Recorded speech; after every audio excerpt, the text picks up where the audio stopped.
Ladies and gentlemen, this is Adarsh and welcome to My Gonayadi.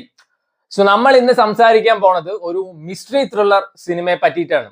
ഇപ്പൊ trending ആയിക്കൊണ്ടിരിക്കുന്ന ഒരു rated mystery thriller അല്ലെങ്കിൽ ഒരു mythological horror എന്നൊക്കെ പറയാൻ പറ്റുന്ന ഒരു സിനിമയാണ് ശംബാല, ആദി ശംബാല.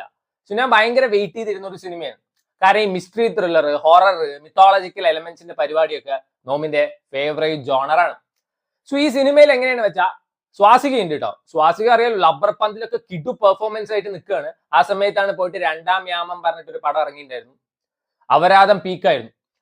സോ ഈ സിനിമയിൽ എങ്ങനെയാ വെച്ചാൽ തുടങ്ങുന്ന സമയത്ത് ശിവനും അസുരനും തമ്മിൽ ഒരു യുദ്ധം നടന്നതിന്റെ കാര്യങ്ങളൊക്കെ പറയുന്നത്, ആ കഥയൊക്കെ കേട്ടിരിക്കാൻ നല്ല രസമാണ്, കോരി തരിച്ച് ഇരുന്നുണ്ടായിരുന്നു. അപ്പോഴാണ് ശംബാല വില്ലേജിൽ ഒരു ഉൾക്ക വന്ന് വീണത്. അല്ലെങ്കിൽ അവിടുത്തെ ആൾക്കാർ ഫുള്ള് ഭയങ്കര അന്ധവിശ്വാസമാണ്.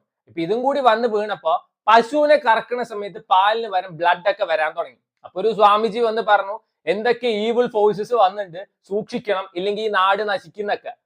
അപ്പൊ ജിയോളജിക്കൽ സർവേ ഓഫ് ഇന്ത്യ വന്നിട്ട് ഒരു നിരീശ്വരവാദിയ ഒരു ഓഫീസറിനെ ഈ ഉൾക്കയെ പറ്റിയിട്ട് ടെസ്റ്റും പരിപാടിയൊക്കെ നടത്താൻ വേണ്ടി ആ വില്ലേജിലോട്ട് വിട്ടു. പിന്നെ നടക്കുന്ന സംഭവങ്ങളൊക്കെയാണ് ഈ സിനിമ പറഞ്ഞു പോണത്. അപ്പൊ ആദ്യമൊക്കെ ഈ സിനിമ കണ്ടപ്പോ എനിക്ക് ഭയങ്കര രസമായി തോന്നി. പക്ഷെ പോകെ ഒരു പിടുത്തം കിട്ടാത്ത രീതിയിലാണ് പടം പോണത്. എന്തൊക്കെയാ നടക്കുന്നുണ്ട്, ഉൾക്ക ടെസ്റ്റ് ചെയ്യുന്നുണ്ട്, ഉൾക്കയുടെ അവിടെ കുഴിക്കുമ്പോൾ ഒരു കേവിന്റെ ഉള്ളിലോട്ട് പോകുന്നുണ്ട്, എന്തൊക്കെയാ നടക്കുന്നുണ്ട്, കുറെ ഹൊറർ എലമെന്റ്സ് കാണിക്കുന്നുണ്ട്. ഇനി പ്രേതം ഉണ്ടോ ഇല്ല ഒന്നും അറിയില്ലായിരുന്നു. എന്നാ ഈ സിനിമയുടെ സെക്കൻഡ് ഹാഫ് പെട്ട സാധനം. ഫസ്റ്റ് ഹാഫ് പറയുന്ന സാധനം ഭയങ്കര മിഡ് ആയി തോന്നിയെങ്കിലും സെക്കൻഡ് ഹാഫ് കിടു സാധനമായിരുന്നു. ഒരു പ്രോപ്പർ മിക്സ് ആയിരുന്നു മിത്തോളജിക്കൽ, മിസ്റ്ററി, ഹൊറർ എലമെന്റ്സിന്റെ ഒക്കെ കിടു സാധനം. യൂഷ്വലി ഒരു ഹൊറർ പടം, ഇപ്പൊ കിഷ്കിന്താപുരം പറഞ്ഞിട്ടൊരു പടമൊക്കെ ഇറങ്ങിയിട്ടുണ്ടായിരുന്നു. ഇതിൽ എങ്ങനെയാണെന്ന് വെച്ചാൽ ഹൊറർ പറഞ്ഞിട്ട് പ്രേതത്തിന് നായകനെ കാണുമ്പോൾ പേടി, എന്നിട്ട് ഇവര് തമ്മിലുള്ള കോമാളിത്തരങ്ങളൊക്കെ ലാസ്റ്റ്. എന്നാൽ ഇതിലെങ്ങനെയാണെന്ന് വെച്ചാൽ ഈവിൾ ഫോഴ്സിനെതിരെ എന്താ ചെയ്യേണ്ടത് നായകന് പോലും അറിയില്ല. അങ്ങനത്തെ ഒരു സിറ്റുവേഷനിലുള്ള സിനിമകളൊക്കെ പേഴ്സണലി എനിക്ക് ഭയങ്കര ഇഷ്ടമാണ്. ഇതിലത്തെ നായകൻ വൻ കിടു പെർഫോമൻസ് ഒന്നും പറയുന്നില്ല, ആളുടെ ഫൈറ്റ് ഒക്കെ നല്ല രസമുണ്ടായിരുന്നു. ഫൈറ്റ് പറഞ്ഞാൽ ബാലയ്യയുടെ സിനിമയുടെ ഫൈറ്റ് പോലെ അടിച്ചാൽ പറക്കൊക്കെ ചെയ്യും, പക്ഷെ അത് നല്ല രസമുണ്ടായിരുന്നു.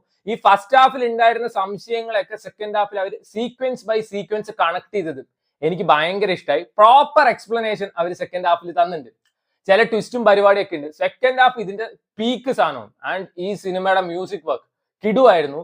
ലാസ്റ്റ് ഒരു ഫൈറ്റ് സീൻ ഉണ്ട്. ഫൈറ്റ് പറഞ്ഞില്ലേ, ബാലയ്യ ഫൈറ്റ് ആണ്, പക്ഷെ ഈ മ്യൂസിക്കും പരിപാടിയൊക്കെ ആയിട്ട് വരുമ്പോ കിടു സാധനമാണ്.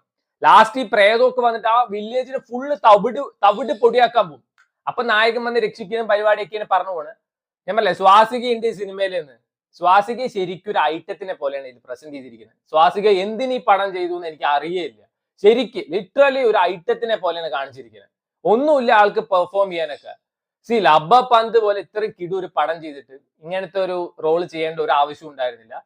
സോ ഇതിൽ അഭിനയിച്ച എല്ലാവരും വൻകിട് പെർഫോമൻസ് ഒന്നും പറയാനൊന്നുമില്ല, എല്ലാവരും ആവറേജ് പെർഫോമൻസ് തന്നെയാണ്. പക്ഷെ ഇതിന്റെ സെക്കൻഡ് ഹാഫിലെ മിത്തോളജിക്കൽ എലമെന്റ്സും ഈ ഹൊറർ സീക്വൻസും ഒക്കെ കണക്ട് ചെയ്ത രീതി പേഴ്സണലി എനിക്ക് ഭയങ്കര ഇഷ്ടമായി.